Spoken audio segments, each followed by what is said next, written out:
New state bill proposed to change gun laws in Tennessee. The controversial legislation known as the red flag law would create an emergency order of protection. That protection keeping a person from either owning or buying a firearm if they are deemed a threat by either law enforcement or a family member. Well, new at 5, WATE 6 on your side reporter Kirsty Crawford joins us now in the studio. And Kirsty, you've talked with one of the bill sponsors and those who oppose the bill.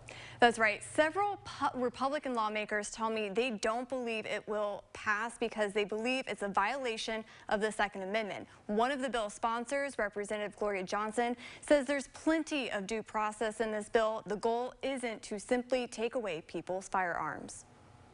Kind of why we call the bills Families Know First, because those closest to you know when you might be in danger. Representative Gloria Johnson sponsors House Bill 1873.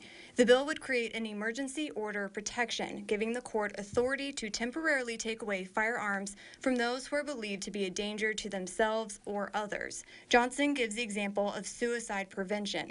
If a person is suffering from depression and owns a gun, a family member could file an emergency order of protection. If the judge agrees that person is a risk to himself or others, that person wouldn't be allowed to possess or purchase a gun for up to a year. So this is a way that while you're in crisis, a very close family member can make sure that you're safe and you don't lose your guns forever.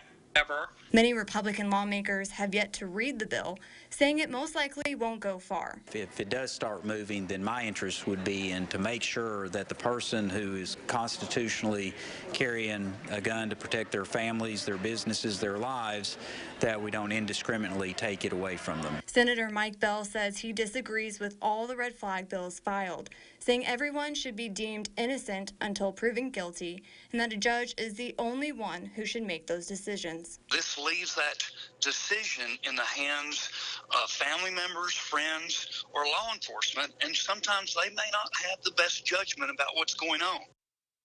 Now, Johnson tells me a person would have plenty of time to go before court and prove they aren't a danger to themselves or others. Senator Bell's issue, though, is that a person's gun could be seized for at least 30 days before they see a judge. Bo. All right, Kirsty, thank you. And we should note this bill is on its way to the Senate Judiciary Committee. As of right now, we checked, it has not been placed on the committee's agenda.